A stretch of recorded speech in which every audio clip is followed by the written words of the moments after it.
Senhoras e senhores, boa tarde.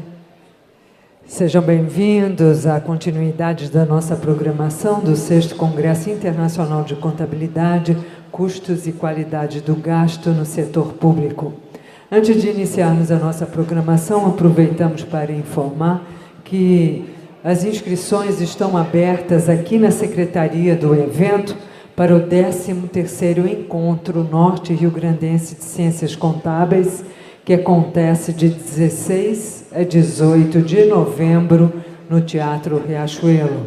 Podem procurar a Cristiane aqui na Secretaria do evento, que acontece neste momento. Procuram por lá a Cristiane e fazem inscrição, então, para o 13º Encontro Norte Rio Grandense de Ciências Contábeis. E dentro da nossa programação, nós teremos agora um painel sobre gestão orçamentária e financeira e a crise brasileira, perspectivas e desafios. Para coordenar este painel, nós convidamos Nelson Machado, da Fundação Getúlio Vargas, Associação Brasileira de Contadores Públicos, Centro de Cidadania Fiscal.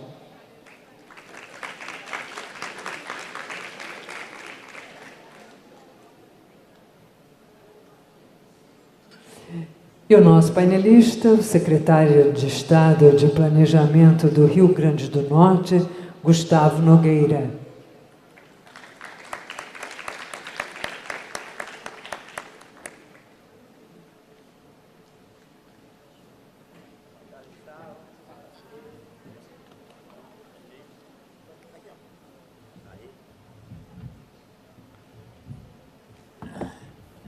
A partir deste momento, Nelson Machado passa a conduzir os trabalhos.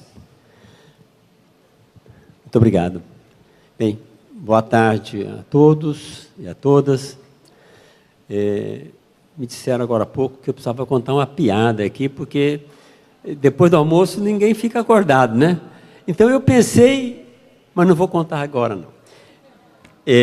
Então, o que eu quero fazer nesse momento é apenas falar que nós vamos ter uma apresentação agora do nosso secretário, Dr. Gustavo Nogueira, que vai falar sobre a gestão orçamentária financeira e vai resolver a crise brasileira. Então, são esses dois pequenos temas que ele vai nos brindar agora à tarde. Então, sem mais delongas, vou passar a palavra para o Gustavo. Gustavo, com a palavra. Professor Nelson, acho que a piada você já contou.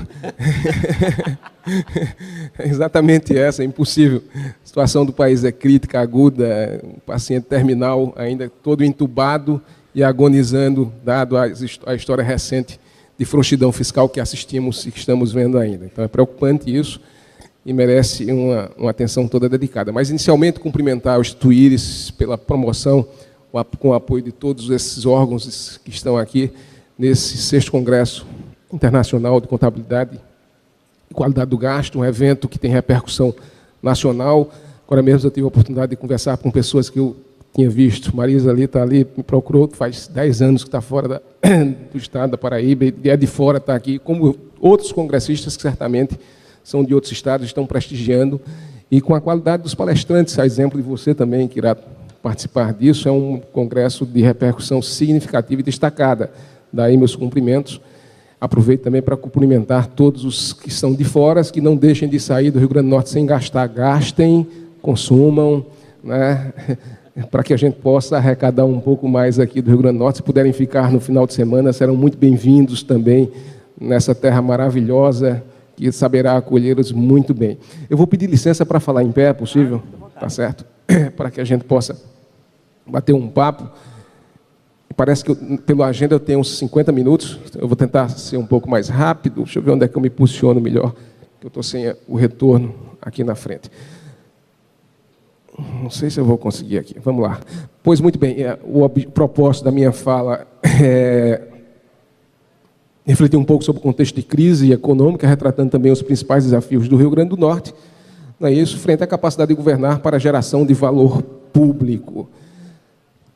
Um roteiro da fala seguirá um panorama de alguns contrastes do Brasil, algumas dificuldades visíveis que a gente está assistindo, um pouco da situação fiscal do Rio Grande do Norte. Eu trago para a realidade do nosso Estado, e é importante que nós façamos esse debate amplo, com transparência, com muita clareza naquilo que se coloca, para que esse problema venha a ser efetivamente socializado, que a sociedade do Rio Grande do Norte e também de fora tenha conhecimento da situação crítica e aguda também do ponto de vista fiscal do Rio Grande do Norte. E, por fim, algumas perspectivas de governança, que é o projeto de governança inovadora, nessa visão dual de que não adianta olharmos apenas a crise, sem olharmos também uma perspectiva de saída, uma forma de nós buscarmos outros caminhos para fazer esse enfrentamento.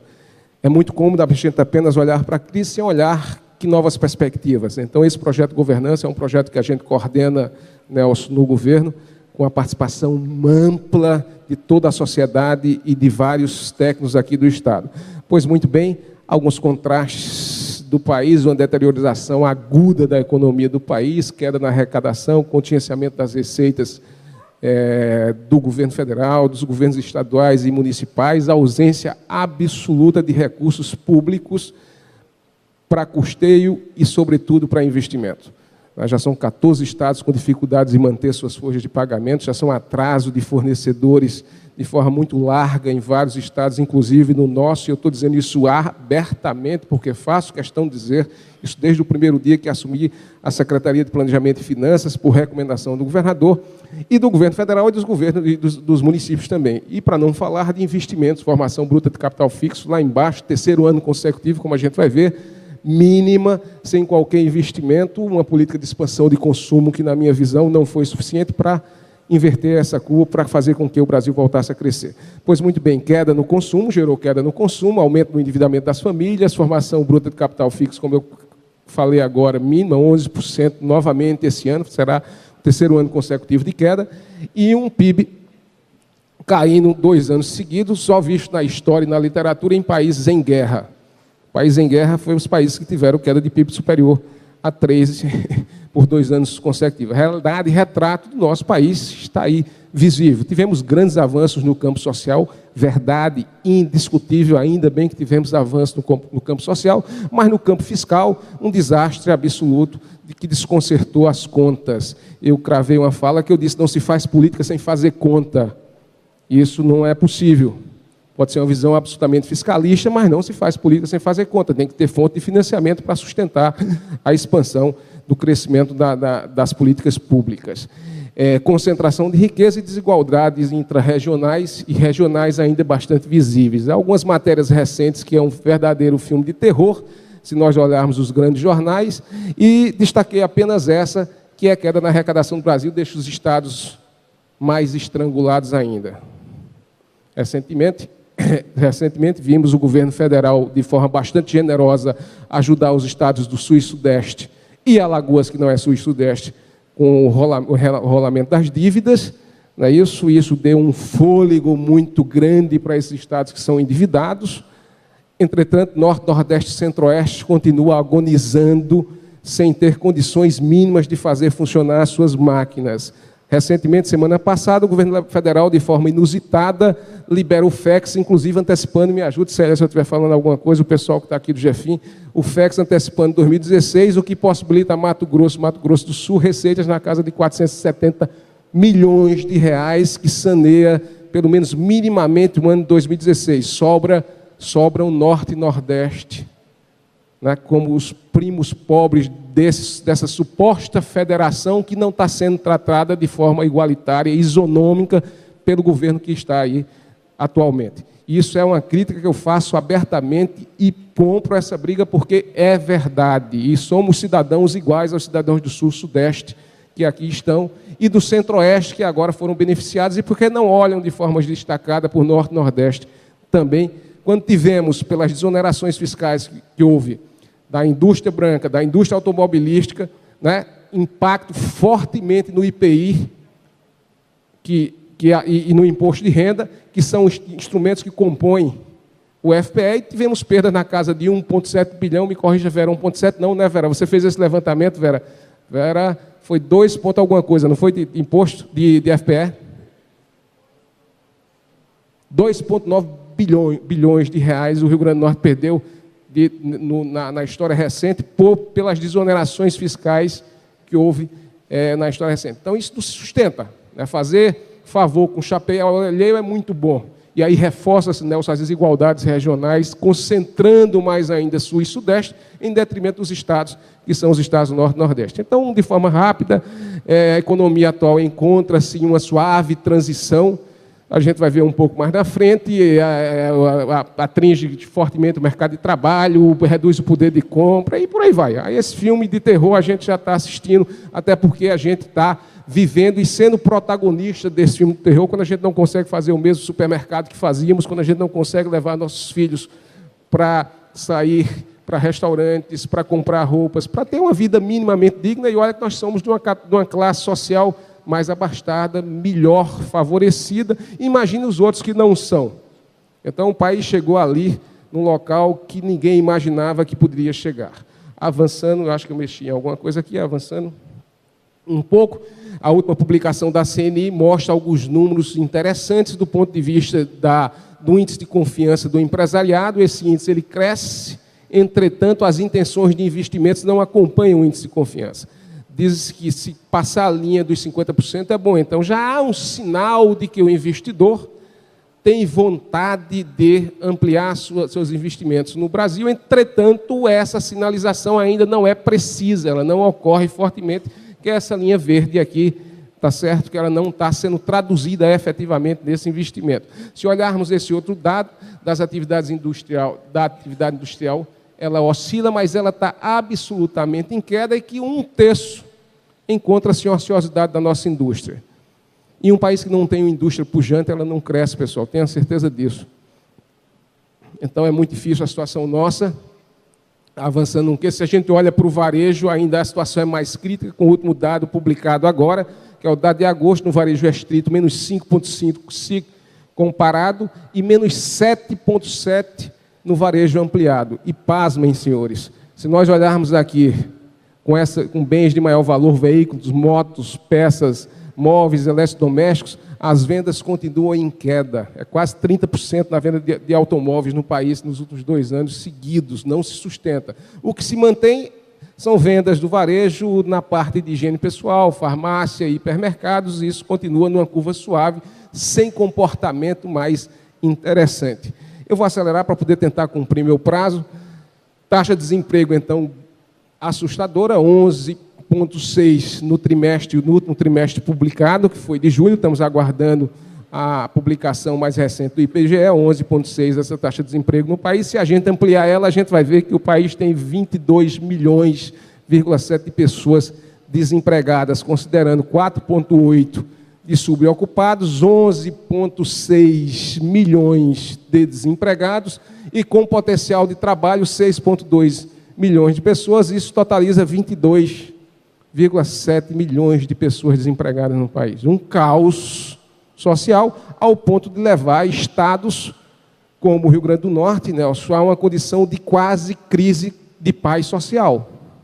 Vamos chegar numa situação aguda se não tivermos uma saída urgente para os estados mais dependentes do Estado, de governo. Né? Os estados do Norte e Nordeste têm uma dependência muito forte da ação do governo. Então, a situação é extremamente crítica. Eu vou mostrar para vocês um pouco, quando chegar na situação fiscal do Rio Grande do Norte, a gravidade porque nós estamos passando. Quando a gente olha o desemprego, aí nosso estado, pasma, é o 4º do país.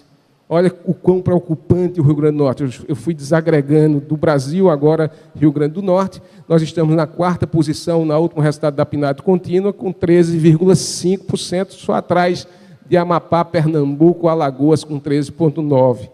Situação muito crítica. Aí, se olharmos para o Nordeste, é a região com o maior desemprego. Foi a região que melhor cresceu o PIB quando tivemos uma política de expansão de consumo forte realizada nesse país. Interessante, porque tiramos milhões de pessoas da pobreza extrema. Entretanto, são os primeiros a sofrerem quando a economia fica desacertada. Quando você descompassa a economia, não faz conta para fazer política, são os primeiros a sofrerem. Então, os primeiros a serem impactados por essa crise de deteriorização da economia é o Norte e Nordeste, como nós estamos vendo aí, com 13,2% de desempregados, a região metropolitana de Natal com 14,1%, e Natal, o índice alcançou 13,7%. Estamos aguardando a PNAD contínua, não creio que deva melhorar, muito pelo contrário, os estudos é que o desemprego continuará crescendo até dezembro, que é um dado que nos preocupa muito. E desemprego não gera renda, não gera riqueza. Está dito aqui nesse slide que eu coloquei, a expectativa é que, mesmo com as contratações temporárias de final de ano, não tenhamos uma inversão nessa curva no que diz respeito ao desemprego do país. E agrava fortemente a situação. A massa salarial igualmente, desemprego cai, a massa salarial também vai lá para baixo. E os entrantes entram com salários bem inferiores dos que perderam o emprego. Então, essa massa salarial ela está sendo deteriorada também, porque quem está saía com determinado valor, os que estão entrando no mercado de trabalho, que são poucos, estão entrando com um valor de salarial mais baixo. E aí, nessas curvas, a gente vai ver nesses quadrantes aqui, até, acreditem, eu vou dizer a verdade, até abril, né, um campo positivo, oscilante de abril até junho de 2015 e negativo por completo em 2016, no que diz respeito ao rendimento médio e à massa salarial do país. Contra números não tem argumentos. É isso a realidade do país. É exatamente essa a realidade do país do ponto de vista de números que tem impactado fortemente a questão dos equilíbrios das contas públicas e das contas privadas também, porque o país não gera mais riqueza, não roda numa espiral positiva, ele estava numa espiral invertida, que desacelerou a queda, né, mas que ainda não conseguimos fazer essa inflexão, esse ponto de inflexão. Virando um pouco. Com tudo isso, pessoal, o quadro é tenebroso ao ponto de gerar a forte e alta desemprego, eleva o problema social e a inflação continuará reduzindo o poder de compra do trabalhador e ainda que em menor escala. Pois muito bem, acrescente-se a tudo isso uma situação histórica que nenhum político brasileiro da história recente desse país resolveu. De todos os governos que nós tivemos, uma concentração muito forte de riqueza na região sul e sudeste. E tem que ser dito isso abertamente, porque nós continuaremos tratando pessoas desiguais de formas desiguais. Né? Sul e Sudeste representa 71,9% do PIB brasileiro. O Nordeste tem 27% da população, representa apenas 13,6% do PIB. E aí, meu amigo, não dá para fazer política dessa forma. E aí todos os gestores públicos deste país, indistintamente, não conseguem. Se pegarmos a série histórica do PIB brasileiro, vamos ver que essa participação percentual ela ainda se mantém com esse destaque forte entre brasileiros e brasileiros. E não podemos imaginar um país sério, um país equilibrado, harmônico, socialmente justo, com essas desigualdades que nós estamos vendo. E pior ainda, né? Aí eu estou desagregando, como essa apresentação vai ficar aí para quem quiser, vocês podem pegar. Pior ainda, se nós olharmos só São Paulo, deve ter pessoas de São Paulo aqui, com um PIB de 1,7 trilhão de reais, responde por 32% da economia do país. Adoro São Paulo, belíssimo estado. Se eu tiver que sair do meu estado para algum canto, é para São Paulo, não tenha dúvida. Por natureza, eu devia ter nascido em São Paulo, eu acho, porque é um estado muito bonito, gosto muito, mas é inadmissível que um estado como São Paulo concentre toda a riqueza do país dessa forma. Califórnia, nos Estados Unidos, que é um país melhor equilibrado, um dos mais ricos, concentra apenas 15% do PIB daquele país. O que é que eu quero dizer com isso? Que as políticas públicas, as escolhas, professor Vitor, cumprimentei você no começo, obrigado pelo convite, tá certo? Que as políticas públicas históricas desse país concentram as desigualdades regionais fortemente e ninguém ainda conseguiu fazer com que essa curva fosse alterada em função de escolhas. Escolhas são feitas por pessoas. No Rio Grande do Norte não é diferente também. E aí bota o chapéu na gente também. A carapuça cai também da gente. Não é isso? Porque nós, gestores públicos, não conseguimos desconcentrar também as desigualdades intrarregional e estaduais. No Rio Grande do Norte, professor, 55% está na região metropolitana de Natal. Veja que desacerto. O Nordeste foi todo ele, né, desenvolvido através da sua franja litorânea, com uma política também equivocada, de favorecimento nas grandes capitais. Está aí o nosso Rio Grande do Norte, um dos maiores desafios nossos é interiorizar e equilibrar esses desenvolvimentos, senão estaremos também tratando e replicando, reproduzindo a desigualdade nacional dentro do estado do qual nós estamos governando hoje. Inadmissível. Inadmissível, isso tem que ser dito. Pois muito bem. Vamos olhar agora a nossa situação do Rio Grande do Norte,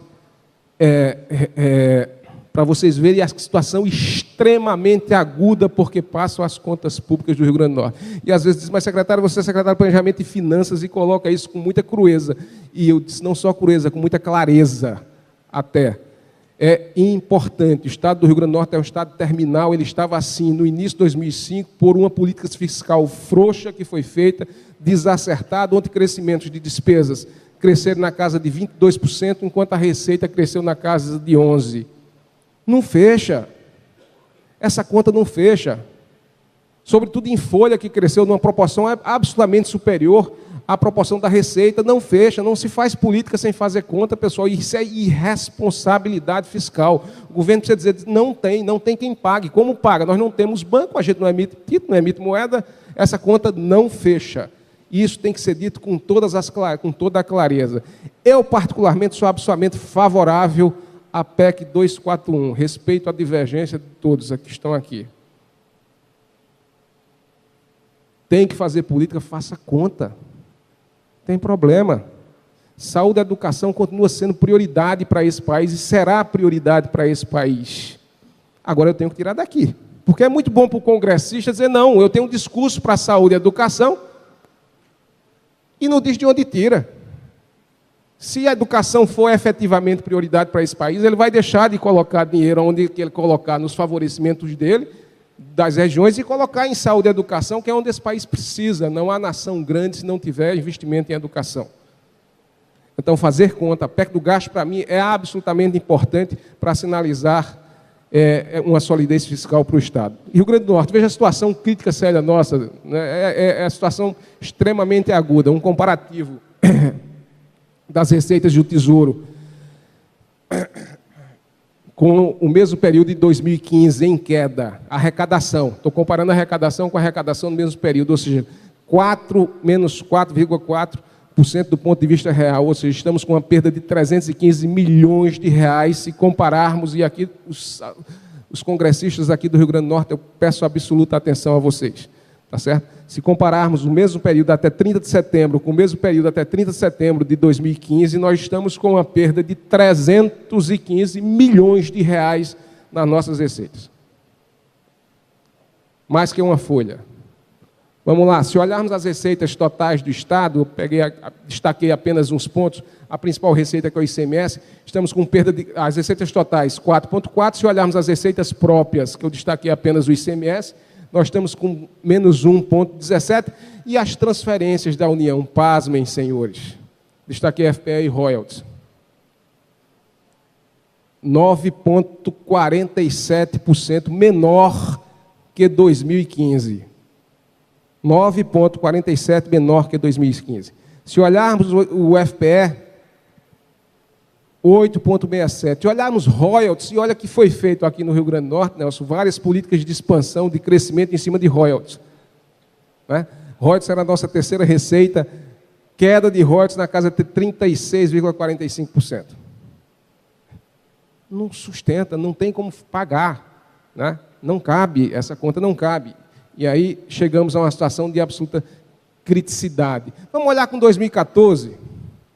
Agora, 21 meses de governo. Período 2014. Né? Eu estava dizendo, a gente só precisa da receita 2014 para funcionar de forma interessante. Pegar esse mesmo período com 2014, olha a situação nossa. Das receitas totais do Estado, queda real de 8,21%. 8,21% menor que 2014. Pasmem, senhores. As receitas próprias, menos 3,84%. As transferências, menos 14,81% de transferências federais, menor que o ano de 2014. E de 2014 para cá, o que a gente teve? Folha crescendo, tarifas, energia, água, luz, telefone, combustível, todas as taxas cresceram, A inflação está desconsiderada aí, não é isso? Mas tudo isso cresce, pessoal. E olha, a situação é gravíssima. Olha uma coisa aqui. FPE, Fundo de Participação dos Estados, que é a nossa segunda receita. Se considerar a FPE e ICMS, 40% é FPE, 60% é ICMS. Sobre a qual nós não temos gerência. E sobre o ICMS que tem, com a economia deteriorada, não é isso? Agonizante também não responde. Nós fizemos um realinhamento tributário ano passado, como a maioria dos estados brasileiros, salvo 3 estados, se não me falha a memória, e a expectativa é que nós tivéssemos um ganho de receita na casa de 230 milhões esse ano. Nós não estamos nem tirando a diferença. Nem a diferença, porque a economia sofreu, ficou tão aguda, que a situação deixou muito crítica, né, as receitas do Estado. Se nós não tivéssemos feito uma política muito forte de divulgação do Estado, na parte do turismo, a situação era muito pior. Olha royalties, aonde chegamos? 60,64% a queda de royalties. É muito grave a situação. Quer dizer, como é que nós estamos com dificuldade, nós estamos com a folha atrasada. Nós vamos fechar a folha agora no final do mês. São 14 estados em situação difícil e 3 ou 4 estados em situação crítica, um dos quais o Rio Grande do Norte. Isso tem que ser dito abertamente, como eu tenho dito, e não é por escolha. Nenhum governante escolhe não pagar salário, não paga porque não tem. Nós somos o menor estado comissionado do país. A estrutura comissionada do governo é 1.200 e poucos cargos ocupados apenas. Menos do que os poderes, alguns poderes. Menor do que qualquer estado do país é a estrutura de livre discricionalidade para a nomeação do governador. Nós fizemos um comparativo no Governança Inovadora da estrutura, da estrutura de secretaria. Só 4 estados têm uma estrutura maior do que o Rio Grande do Norte. Todos os demais, desculpa, inverso. Só 4 têm estrutura menor que o Rio Grande do Norte. Todos os demais têm uma estrutura muito maior do que a do Rio Grande do Norte. Então, a gente já raspou no osso, já não tem o que tirar mais. A situação é muito delicada, salva 2 problemas agudos que eu vou mostrar para vocês. Aqui, se somar os 21 meses, né, de gestão, são 937 milhões de reais de arrecadação menor do que 2014. Estamos falando de 2 folhas. Quem é servidor público aqui do Estado, escute o que eu estou dizendo. Nós arrecadamos 2 folhas menor do que 2014. Aí pergunta por que não consegue botar a folha dentro do mês trabalhado. Por isso. Exatamente por isso. Porque a receita foi embora, acabou. Acabou. O Estado brasileiro quebrou, desconcertou. Nós temos uma economia extremamente frágil, a economia do Rio Grande do Norte, centrada, como todo o Nordeste, na parte de comércio e serviço, sobretudo, mas a nossa ainda é mais frágil, nossa indústria é mínima, né? E aí, primeiro a sofrer a indústria, depois comércio, depois serviço. Serviço há 2 meses atrás e agora recente são os indicadores piores da economia do Brasil, alcançou o serviço. E a forma de recuperação se dá o inverso. Recupera-se pela indústria primeiro, depois comércio e serviço. Então veja que a situação é crítica. É muito crítica exatamente por isso. A indústria começa a sinalizar um pouco de desconfiança, mas comércio e serviço só vai chegar depois. Então é uma situação muito delicada. Acelerar para... Se mostrarmos com a lei orçamentária, aí os números são absolutamente assemelhados, porque aí é com a lua estimativa. Eu vou correr com isso, porque são muito parecidos os números, não divergem muito, não.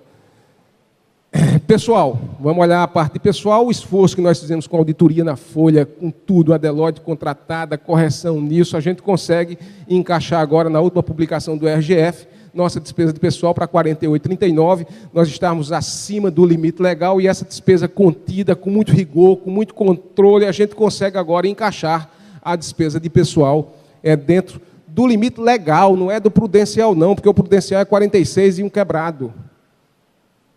Tá certo? A gente está dentro do limite legal, mesmo assim é um número extremamente grande. Vou correr um pouco. Vamos olhar para poderes, vamos abrir essa discussão, né? Deixar a discussão clara, chamar os poderes para discutir também, isso é importante. Olha a nossa curva aqui, 53, 50, 50, 50, 28, 48. Assembleia, sobe, desce, sobe. TCE, sobe, mantém, mantém. TJ, desce, sobe, sobe. Ministério Público, sobe, sobe, mantém. O ente Estado cai né, por uma contribuição muito mais forte do Poder Executivo. Veja que a gente está tentando fazer o dever de casa, mas mesmo assim em situação difícil. Certo? Situação crítica do Rio Grande do Norte se dá por alguns aspectos. Temos uma folha alta, é verdade. Isso é verdade. Se compararmos com o Estado como a Paraíba, eu fui secretário da Paraíba, lá, de Planejamento e de Administração também, nossa folha, pasmem, senhores, ela é quase 100 milhões maior do que a folha do Estado vizinho. Por decisões históricas que foram dadas sem fazer conta. Não se faz política sem fazer conta, não, pessoal. Isso tem que ser dito com todas as tintas, as cores do arco-íris, tem que ser explicitado isso.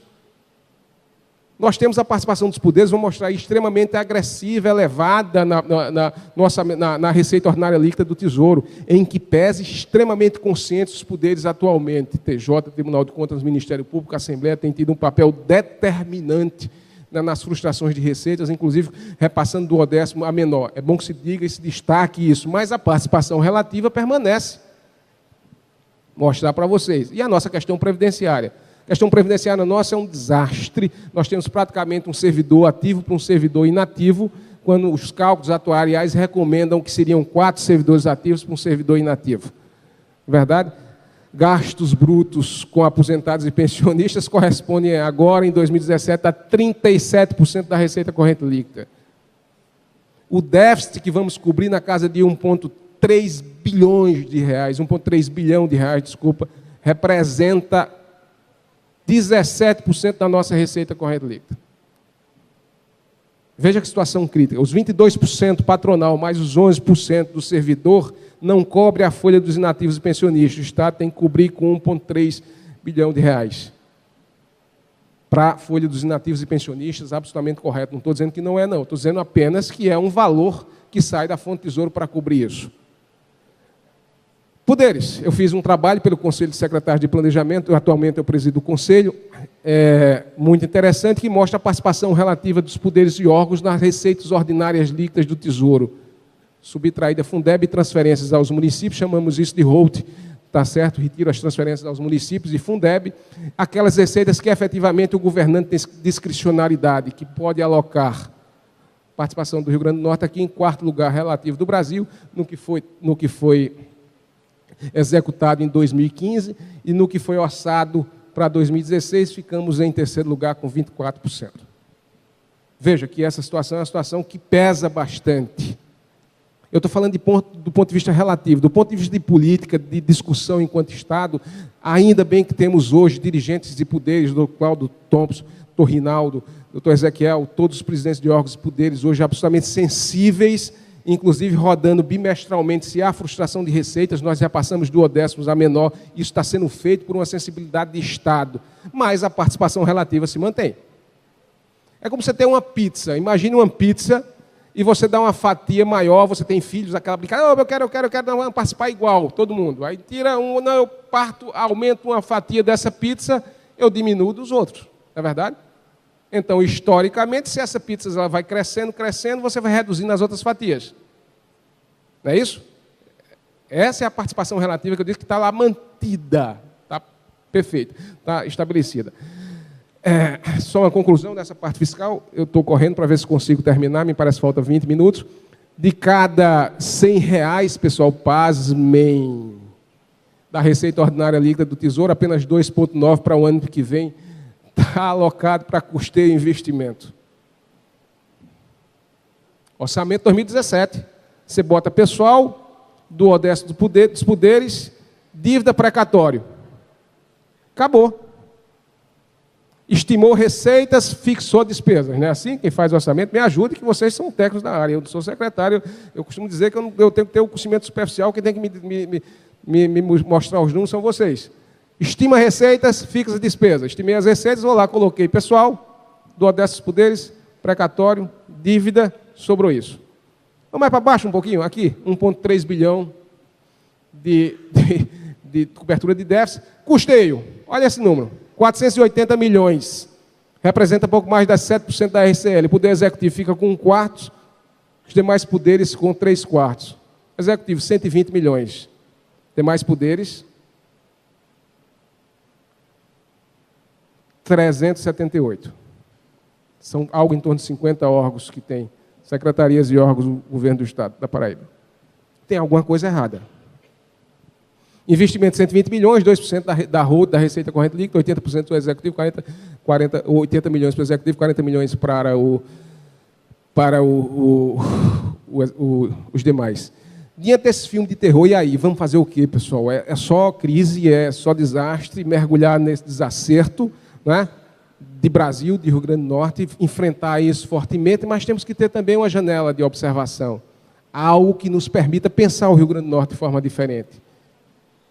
Porque essas coisas são cíclicas. Vocês são da área de contabilidade, vocês sabem muito bem que essas coisas são cíclicas, né? A gente um dia vai sair. O Brasil um dia sai da situação como está. Sim, mas se sairmos e pegarmos, e os estados forem pegos de surpresa, sem ter uma carteira, sem ter uma agenda propositiva que sinalize. Então tem que ser numa visão dual. O governante atual não pode apenas olhar para si mesmo, para a crise, se fechar, reclamar, bater, sem tomar nenhuma iniciativa de que o Estado possa, num determinado momento, surgir, crescer, surgir novamente, trabalhando nesse período. Pois muito bem, o que é que nós fizemos? No próprio PPA participativo nosso, nós montamos alguns arquétipos que dizíamos exatamente o que está aqui. Ou manteríamos o padrão das recentes de desacerto fiscal existente, ou então evoluiríamos para uma melhoria da eficiência pública, gestão por resultado. A gente fez essa opção, que é isso que a gente vai mostrar um pouquinho para vocês, e 2 quadrantes, um de cima e um de baixo, o Brasil crescendo ou o Brasil caindo. Atualmente nós estamos aqui, luta pela sobrevivência. O ideal era que nós tivéssemos aqui pacto pelo crescimento sustentável. Infelizmente, como o Brasil afundou, nós estamos aqui lutando pela sobrevivência, né, ainda que com o propósito de remodelar, redesenhar, refundar o próprio Rio Grande do Norte. Nesse sentido, a gente lançou o programa Governança Inovadora, com toda a sociedade participando intensamente, dialogando, né, debatendo com o governo. Esse projeto Governança Inovadora, ele teve início em setembro, me ajuda? Agosto do ano passado, né, 29 de agosto do ano passado. Ela tem 4 frentes, que era um plano estratégico de longo prazo, uma revisão dos processos críticos, redesenho de processos, uma nova estrutura organizacional e uma contratualização por resultados. Uma agenda, rever processos, desenhar estruturas para alcançar essa agenda estratégicas e contratualizar resultados. Mostrar um pouco, muito rápido, esse trabalho. Alguns desafios que nós colocamos foram exatamente esses. Nós saímos daquele modelo da década passada, que era o governo que governa a sociedade, né, um modelo burocrático. Não estou dizendo que é ruim, nós temos que ter uma burocracia, mas ela não pode ser absoluta, para um estágio da reforma do Estado brasileiro, quando era o governo que governa para a sociedade, e agora para esse estágio que nós estamos chamando de governo que governa com a sociedade. O diálogo intenso com a sociedade. Na fala de Caio Marini, uma evolução da burocracia até a agenda de governança, e isso, obviamente, que essas coisas trabalham em paralelo uma das outras, um pouco mais com ênfase de um ou outro, a gente está dando ênfase mais no modelo que governa com a sociedade. Nesta linha, todo o projeto, algumas imagens, capacitação, grupos focais, eventos, seminários, oficinas, 17 grupos focais, sociedade toda presente, empresários, igrejas, estudantes, universidades, academia, tudo isso pensando a agenda do Estado. As 4 frentes foram passar muito rápido para cumprir meu prazo, e a frente de contratualização foram essas. E o desafio era o quê? Era colocar um plano no papel, um alinhamento estratégico para o Estado, para redesenhar processos, formular estruturas e contratualizar resultados. Foram esses grupos focais, pesquisas, canvas, muita coisa foi feita. Os insumos que foram considerados, o plano, obviamente, de governo, motores do desenvolvimento, né, o mais RN da Fierne, Minas, Pernambuco, o PPA participativo, tudo isso serviu de insumo. Nosso fluxo de trabalho levou toda essa metodologia ao ponto de chegarmos ao nosso mapa estratégico, que hoje emoldura o nosso direcionamento. E esse mapa não foi um mapa elaborado pelo governo, e sim com toda a sociedade, com todas as cores e tintas postas na construção desse mapa, onde a gente tem nele uma visão de futuro, que está aí, um Rio Grande do Norte socialmente justo, democrático, próspero, ambientalmente sustentável e territorialmente equilibrado. Foi uma palavra que eu cravei e fiz questão de colocar isso. Não precisa ser justo, mas ele tem que ser efetivamente equilibrado do ponto de vista territorial. No campo do desenvolvimento, promover o crescimento econômico sustentável, inclusive sustentado, emprego pleno e produtivo e trabalho decente para todos. É o 8º objetivo das Nações Unidas que nós herdamos. Na área de resultados da infraestrutura aqui, essas são áreas de resultados com objetivos estratégicos.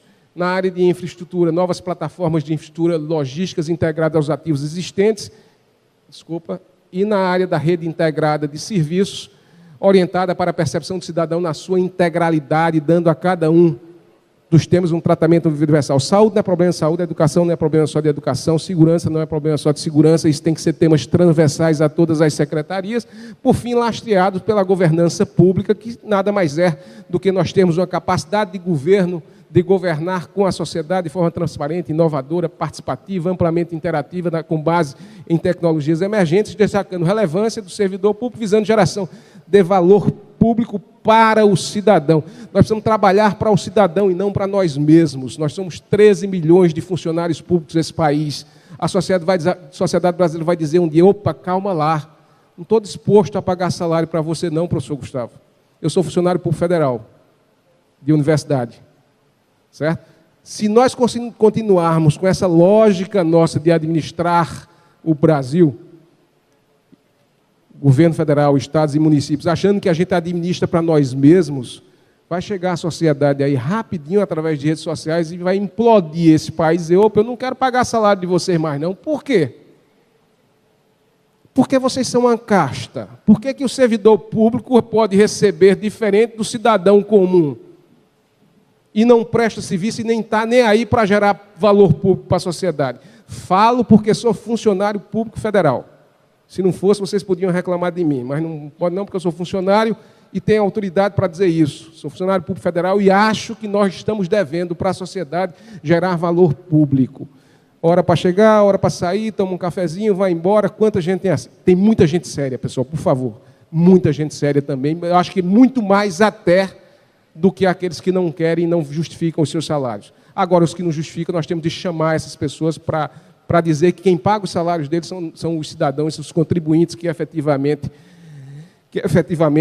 contribuem. E o desafio agora, o plano foi feito, é tirar o plano do papel. Prometo que eu termino em 5 minutos, 7 minutos.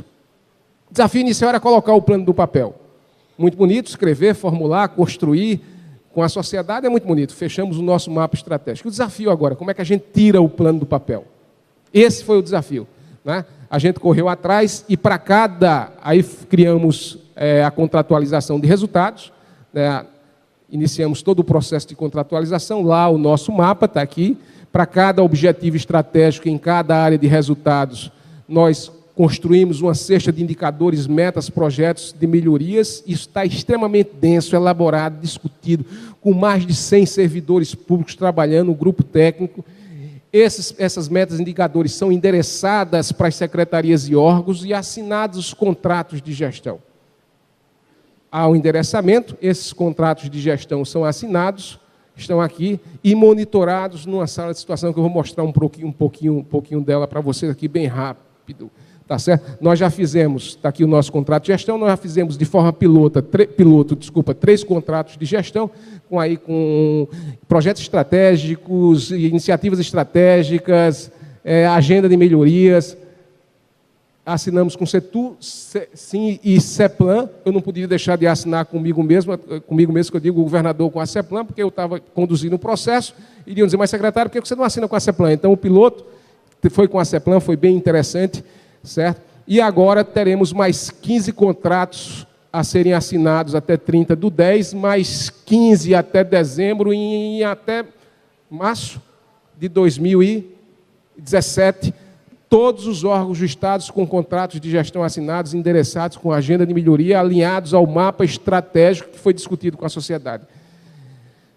E aí o monitoramento, não adianta assinar se você não monitora, não há gerência sem monitoramento. Ninguém controla isso. Pessoal, isso está ocorrendo, vou mostrar a vocês, no nosso governo isso está ocorrendo. Nós temos uma unidade central, me falta apenas 3 slides. Uma unidade central na secretaria, que é essa aqui, os escritórios setoriais nas respectivas, um escritório central lá no planejamento e setoriais nas secretarias e órgãos, todos eles capacitados em gestão de projetos. Eu aperto toda vez, certo? E aí o nosso target é a nossa plataforma de monitoramento, que nós já fizemos a primeira RAI, reunião de aprendizado e avaliação de resultados. Está aí a nossa plataforma de monitoramento. Essa plataforma está alinhada ao mapa estratégico discutido com a sociedade, aos objetivos, metas e indicadores estabelecidos ao mapa, tá certo? E aí a gente passa, está aqui, uma área de resultados, desenvolvimento sustentável, projeto estratégico, iniciativa estratégica e o RN sustentável. O que foi alcançado, a área de infraestrutura, a área rede integrada de serviços, está passando rápido, Jéssica, né? Governança, eu pedi para você dar um tempo, né? Governança e tudo isso monitorado. Você clica e vai desagregando todos os projetos, as situações críticas de cada um. Também fizemos isso para os contratos de gestão. Todos os contratos de gestão estão aqui, você clica, iniciativas estratégicas, projetos estratégicos, indicadores finalísticos, agenda de melhorias, tudo isso com os secretários. Você clica, abre, aponta, vê o que está com resultado negativo, o que está alcançado, o que está dentro da meta, e mensura e discute com a presença do governador todos aqueles pontos que estão com situação aguda. Aqui é o quê? Aqui é um contrato de gestão, né, aberto. Também, olha, eu abri um contrato de gestão, o planejado, o executado e o esperado. Aqui todas as etapas de um projeto, então aqui o que está vermelhinho é o que clica. Na reunião, os mapas vinculados, isso é o nosso sistema target que funciona, certo? Os mapas estão postos, já é o referenciado. A reunião ocorre com a tela, ela já automaticamente já migra para a ata todos os pontos que estão em vermelho, e naquele momento é tomada a providência, você vai fazer o quê, com quem, quando, em que momento, o que precisa. Então, ela já herda do sistema só os pontos que estão em vermelho. Porque a coisa mais comum é serviço público, é você começar uma reunião e começar a derivar a conversa. Começa a entrar futebol, começa a entrar outra coisa, e ninguém consegue. É impressionante a falta de disciplina. Né? Falta de disciplina é impressionante. Eu estava aqui 15 para as 2. 20 para as 2 para começar a minha fala. Nós não temos a cultura da pontualidade. Na verdade, é verdade, isso faz parte da cultura do brasileiro. Então, no serviço público, a mesma coisa, você senta e as coisas começam e derivam. Lá não, a gente estabeleceu pontos e discutimos em cima daqueles pontos, rigorosamente em cima daqueles pontos, e em cima daqueles pontos são postas as providências que devem ser tomadas. Pois muito bem, aí a primeira reunião já de avaliação, Nelson, olha só, com a governadoria, com Tatiana, com todo mundo já discutindo a primeira RAI, que foi com o CEPLAN, com o CETU, está rodando isso, pessoal, não é PowerPoint não, isso está ocorrendo, está certo, no governo. E, por fim, a ata é gerada, o próprio sistema já gera a ata, todos assinam e o escritório central monitora. Por bem, algum legado, terminando as 2 palestras, o resgate do planejamento sistêmico, nesses 12 meses do projeto, um planejamento participativo, com a sociedade sendo protagonista desse processo, debatendo, discutindo, interagindo, colocando suas cores, né, o mapeamento de processos, aprimoramento técnico, capacitação de todos os servidores colocados. Nós estamos tendo o apoio do Instituto Publix, que deu todo o suporte, e é um programa financiado pelo Banco Mundial, na operação do Banco Mundial, a contratualização de resultados e o redesenho das estruturas que segue para a Assembleia. Por fim, pessoal, esse projeto nosso já está além do próprio Rio Grande do Norte, as primeiras publicações já estão na gráfica, nós estamos com a publicação da estratégia, a publicação de processos, mapeamento de processos, já apresentamos no CLAD, apresentamos agora na Colômbia, foi apresentado na Colômbia, estaremos no CLAD agora, no Chile, a convite também para apresentar o projeto no Chile, e fez parte dessa publicação do Publix, né? Tivemos missão do BNDES também, conhecendo essa realidade nossa. Enfim, pessoal, o que a gente precisa fazer? Finalizando, não é isso? Elaboramos a estratégia, definimos indicadores, contratualizamos resultados, estamos buscando gerar valor público. Esse foi o desafio, pedindo a compreensão e cumprindo rigorosamente os 45 minutos. Eu agradeço a todos. Muito obrigado.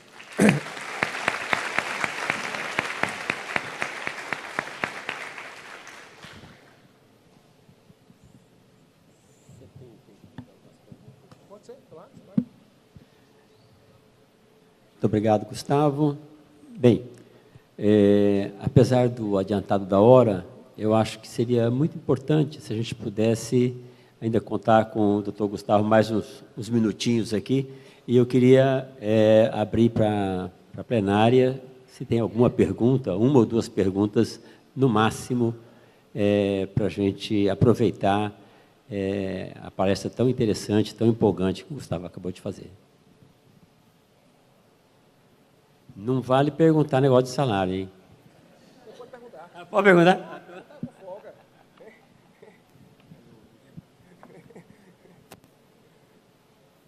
Professor Gustavo, meu nome é Domingos Carvalho, colega seu, professor também universitário, federal e privado, e eu lhe faço uma pergunta bem simples. Achei maravilhosa a sua apresentação e brilhante todo o sistema como foi planejado. A minha pergunta é bem simples. É execuível, considerando as condições do RN? Vou fazer um bloco. Mais alguma, que depois do Gustavo responde todas. Boa tarde. Gustavo, um prazer revê-lo. Parabéns aí pela palestra. Eu queria só fazer uma pergunta. O modelo aqui do Rio Grande do Norte é muito parecido com o modelo de Minas, né? E nós tivemos muito sucesso, e é bom saber que essa experiência ela tem sido replicada. É importante dar essa conscientização, né, para a sociedade e abrir a discussão, principalmente em relação ao planejamento. Então, eu queria saber como é que vocês fizeram essa discussão deste modelo com a sociedade, se foi por meio de audiências públicas, como é que isso aconteceu, tá? Professor Domingos, a pergunta é absolutamente interessante, é execuível, né? Se eu dissesse que não, eu ficava em casa e fechava a porta e ia me embora. Eu costumo dizer, nós temos que ter alguma coisa que nos motive, né? Por isso que eu fiz aquela apresentação dual, um filme de terror, mas, por outro lado, uma janela que se abre e que se tenta discutir, projetar, planejar, debater, dialogar, porque isso vai passar. Eu tenho dúvida disso, não tenho dúvida. Essas crises são cíclicas, isso é natural, então eu acredito que vai passar. E quando passar, não vai pegarmos de surpresa, né, acordar de onde é que eu estou, para que eu vou fazer. Então, eu acho que a grande discussão é exatamente essa, é fazer desse momento crítico também uma bela oportunidade de rever, de rediscutir, de debater com a sociedade e estar rodando, ou seja, nós estamos com toda dificuldade, quando a gente roda a sala de situação, a RAI, alinhada ao mapa estratégico, foi dialogado com a sociedade, ver quais são as nossas limitações, o porquê que o projeto não anda, falta repasse do governo, não falta, tem forma de compensar isso, não tem forma de compensar. Então, ele é execuível nesse modelo, ou seja, na discussão, no debate intenso de buscar alternativas. Claro que numa situação adversa financeira as coisas são bem mais difíceis, mas também mais interessantes para a gente fazer conta melhor e saber e discutir uma coisa que é tema desse congresso, que é a qualidade do gasto. O governo precisa evoluir na qualidade do gasto. Quando o Vitor falou para mim que o tema também ia ter qualidade do gasto, eu parabenizei a iniciativa, porque o grande avanço que devemos fazer não são os percentuais, pessoal, constitucionais de 25% e 12% da saúde. Que bom que temos 25% e 12% para a saúde. Vou pegar só um exemplo desses dois. Mas são 25% adequados? O gasto está correto? Os 12% da saúde para o Estado, será que está correto aquilo que a gente gasta lá? A discussão não é essa, a discussão é a qualidade do gasto. A efetiva alocação desse recurso está gerando valor público. Se nós invertermos a lógica dessa discussão do país, o percentual e os limites condicionais que estão estabelecidos, que engessam o orçamento, passam a ter outra visão. Eu não posso brigar por percentual, eu quero brigar pela qualidade do serviço prestado e pelo valor gerado à sociedade. Aí sim, essa lógica, aí o país começa a crescer. Porque senão é aquela loucura de final de ano para alcançar os 25%, empenha, que a gente sabe como é, vocês são contadores, a maioria aqui sabe como é, para deixar empenhado, porque alcança o índice. Que loucura, que desacerto é esse de país, que a gente não consegue virar essa página. Célia, prazer falar com você, tenho com você admiração imensa, elevada, você sabe disso. E realmente nós tivemos vários benchmarks com Minas, com Pernambuco, com Mato Grosso, com Espírito Santo, com Santa Catarina, tivemos em Santa Catarina conhecendo, então foram diversos. Nós, inclusive, avançamos, né, contratos de gestão, me ajuda, Tiago, foram feitos lá com 3 anos, eu acho, depois a gente está com 1 ano, já está com o contrato de gestão assinado. O Target, a nossa ferramenta de monitoramento é espelhada no modelo de Pernambuco. Então veja que a gente pegou um pouco de cada um e não de todos. Isso é um processo evoluído, que vai se evoluindo. Então foi nessa linha, mas tivemos Minas, tivemos Pernambuco, tivemos Espírito Santo, Mato Grosso e Santa Catarina como referências para colocar, e colocamos as nossas tintas também nesse sentido. Gustavo, muito obrigado. Eu acho que a plateia ficou satisfeita com a apresentação. É claro que é sempre bem observar que a realidade nesse momento é difícil, é dura, mas eu acho que é um grande exemplo que o Gustavo está nos dando da necessidade e da possibilidade de você olhar para o futuro, olhar para frente, olhar para cima, né? Isso aqui me lembra o primeiro potiguar que eu conheci, que eu trabalhei lá em Brasília, e ele dizia assim: menino, eu sou do Rio Grande do Norte, a terra do sol, do sal e da liberdade. Lembrei dele agora.